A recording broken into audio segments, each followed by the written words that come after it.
একদম রেস্টুরেন্ট স্টাইলে স্টাফ আলুর দম বানাবো। তার জন্য আমি কড়াইতে দিয়ে দেবো পরিমাণ মতন জল আর দিয়ে দেবো নুন। জল আর নুনটা দেওয়ার পরে এখানে আলুটা দিয়ে দেবো। আলুটাকে আমি স্পুন দিয়ে ভালো করে ভিতরটা কুড়িয়ে নিয়েছি।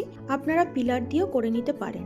আলুগুলো 80% সেদ্ধ হয়ে গেছে, তুলে রেখে দেবো। এবার কড়াইতে সাদা তেল দিয়ে আলুগুলোকে একদম লাল লাল করে ভেজে নেব। আলুগুলোকে যখন ভাজবো তার মধ্যে একটু হলুদ গুঁড়ো দিয়ে দেবো, তাতে দেখতে সুন্দর হবে। আলুগুলো দেখুন লাল করে ভাজা হয়ে গেছে। এবার সব আলুগুলোকে তুলে রাখলাম। আলুগুলোকে যত ভালো করে ভাজবেন তত খেতে সুন্দর লাগবে। এবার আলুর ভিতর থেকে ওই কোরানো সেগুলোকেও আমি ভেজে তুলে রেখে দেব। একটু লাল করে ভাজবেন, খুব ভালো হবে খেতে। তারপরে ওই তেলের মধ্যে দিয়ে দিলাম পেঁয়াজ বাটা।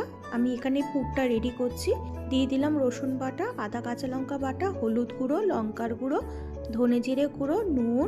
এবার সব মশলাগুলোকে খুব ভালো করে কষিয়ে নেব। মশলাগুলো কষে গেলে আর তেলটা ছেড়ে আসলে তখন এর মধ্যে দিয়ে দেবো অল্প একটু গরম জল। অবশ্যই গরম জল দেবেন, ঠান্ডা জল দেবেন না। সব ভালো করে কষানো হয়ে গেছে মশলা। এবার আমি আগে থাকতে নুন আর হলুদ মাখিয়ে রেখেছিলাম চিংড়ি মাছগুলোকে, সেটাও দিয়ে দিলাম। তারপরে এর মধ্যে দিয়ে দেবো আগে থাকতে ভেজে রাখা সেই আলুর ভাজাটা। আমি ওই আলু ভাজাটা যেটা আমি কুচিয়ে রেখেছিলাম সেটাকে আমি স্ম্যাশ করে নিয়েছিলাম। খুব ভালো করে পুরটা কষানো হয়ে গেছে। এবার ওর মধ্যে দিয়েছি কাজু আর কিশমিশ।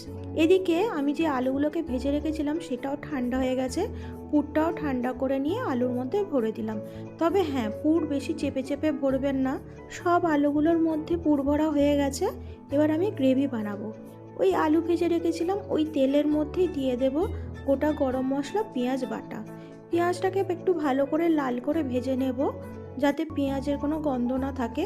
তারপরে দিয়ে দেবো আদা বাটা, রসুন বাটা। ওটাকে দিয়েও আবার ভালো করে কষিয়ে নেব, যাতে আদা রসুনের গন্ধটা না থাকে। তারপরে দিয়ে দেবো হলুদ গুঁড়ো, লঙ্কার গুঁড়ো, ধনে জিরে গুঁড়ো, কাশ্মীরি লঙ্কার গুঁড়ো আর অল্প একটু জল, যাতে মশলাটা পুড়ে না যায়। সব মশলাগুলোকে খুব ভালো করে কষিয়ে নিলাম।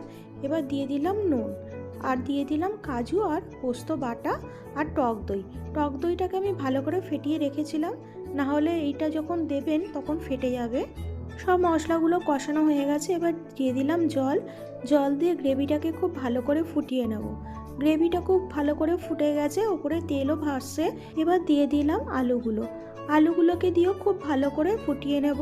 আলুগুলো যেহেতু সিদ্ধ আছে, তারপর আবার ভেজেওছি, তাই জন্য আলুটা সিদ্ধ হতে আর বেশি সময় লাগবে না। খুব ভালো করে ফুটিয়ে নিয়েছি। দেখুন রেডি। রান্নাটি কেমন লাগলো অবশ্যই জানাবেন, আর আপনারা কিভাবে বানান সেটাও আমাকে কমেন্টে জানাবেন।